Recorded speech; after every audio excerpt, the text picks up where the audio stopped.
एक समय की बात है। एक छोटे से गांव में गौरी नाम की एक सुंदर और शांत स्वभाव वाली गाय रहती थी। गौरी अपने स्वभाव और ममता के लिए पूरे गांव में प्रसिद्ध थी। वह हर किसी को अपने बच्चों जैसा स्नेह देती थी, लेकिन उसका सबसे गहरा प्रेम उसके छोटे बछड़े नंदू के लिए था। नंदू का जन्म बसंत ऋतु में हुआ था।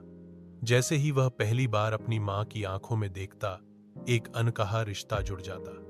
गौरी ने नंदू को दूध पिलाया, उसके छोटे छोटे कदमों पर नजर रखी और उसकी हर छोटी खुशी में अपने जीवन की खुशी ढूंढी। हर सुबह गौरी अपने बछड़े को चाटते हुए उठाती और वह दोनों साथ खेतों की ओर निकलते। नंदू दौड़ता, कूदता और मां की पूंछ पकड़कर खेलता। गांव के लोग जब उन्हें देखते तो मुस्कुराए बिना नहीं रह पाते। वे दोनों जैसे एक आत्मा के दो शरीर थे। परंतु एक दिन गांव में एक व्यापारी आया जो दूध देने वाली गायों और बछड़ों को खरीदता था। उसने गौरी और नंदू को देखा और किसान से उन्हें खरीदने का प्रस्ताव दिया। किसान लालच में आ गया और व्यापारी को नंदू बेच दिया। जब नंदू को ले जाया जाने लगा, गौरी तड़प उठी। उसने जोर जोर से रंभाना शुरू किया। जमीन पर गिर गई। दौड़ दौड़ कर नंदू को ढूंढने लगी। उसकी आंखों से आंसू रुक ही नहीं रहे थे। दूसरी ओर नंदू भी अपनी मां से दूर होकर बेसुध हो गया।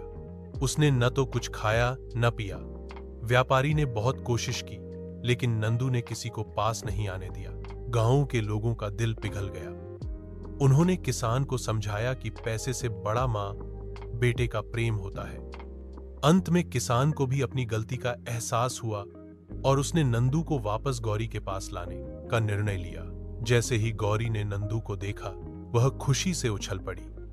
नंदू भी दौड़कर अपनी मां से लिपट गया। दोनों की आंखों से खुशी के आंसू बहने लगे। वह दिन गांव में प्रेम और ममता के प्रतीक के रूप में याद किया जाने लगा। आज भी उस गांव में जब कोई मां अपने बच्चे के लिए तड़पती है, तो लोग कहते हैं, जैसे गौरी ने नंदू के लिए किया था, वैसा ही मां का प्यार कभी नहीं बदलता।